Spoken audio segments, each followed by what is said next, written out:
So how old were you when the abuse started with your dad?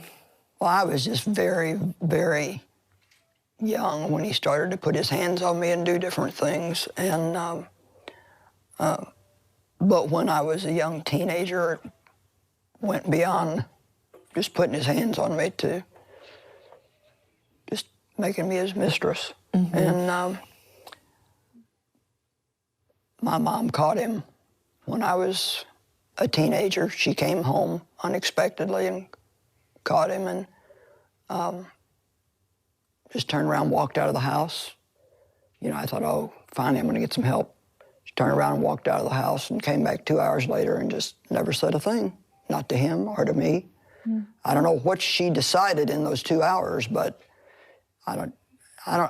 actually it was harder for me to get over that than it was what my dad did, because I still don't grasp how a mother can do that.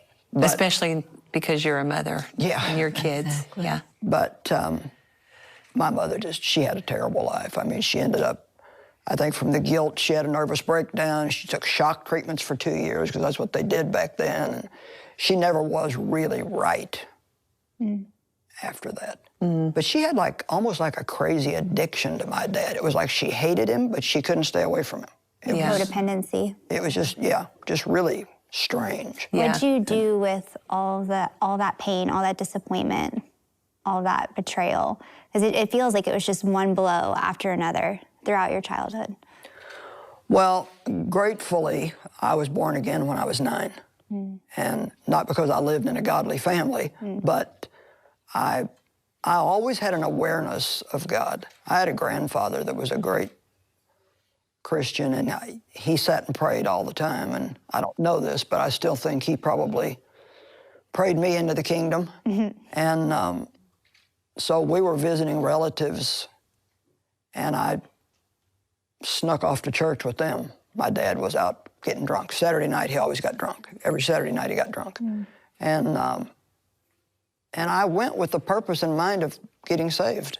And I always kind of laugh, but there were 3 of my cousins, I took them, we all went, and when I got ready to go to the altar, I said, come on, we're all gonna get saved. Good for you. I love that. Even back then, you were leading people. Then, I was like, Let's go. and I remember having a real experience of cleansing, and I knew God had touched me, but the next day I cheated in a game of hide and go seek. I was tempted to peek, and I did. And the devil, which I didn't know it was the devil then, told me I'd lost my salvation. And so from then until I was a young adult, I look back now and I realize God was with me, and that was what gave me the determination to overcome the situation that I was in. But I thought overcoming it was just getting out of the house, getting away from it, being able to support myself. But as I said on an earlier show, I didn't realize that I took the problem with me, but it was in my soul. Exactly. So I looked okay on the outside. I didn't look damaged, you know. I held down a good job. But man, I was a mess inside. And a lot of it really just boiled down to guilt and shame and just not liking myself.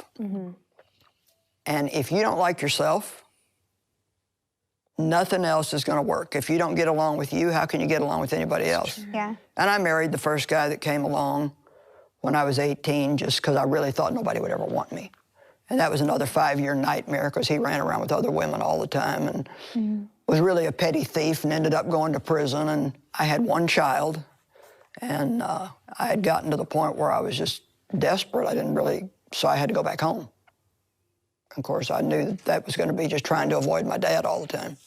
And so I was washing my mother's car one day out in front of the house, and Dave Meyer pulled up to pick up the guy that lived in their 2-family flat, and he'd been praying for a wife, and he was 26, and he was ready to get married, and he asked God to make it somebody that needed help.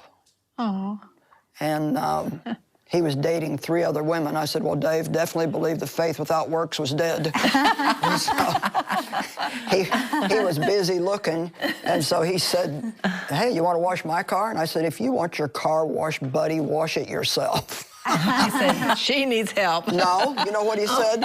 He went off in his heart, that's the girl for me. Yep. And so we literally had 5 dates and got married. Wow. So I said he had to marry me fast before he found out what he was getting, otherwise he would have never done it. But I was such a mess. And so how many years has that been now? Almost 52. Oh.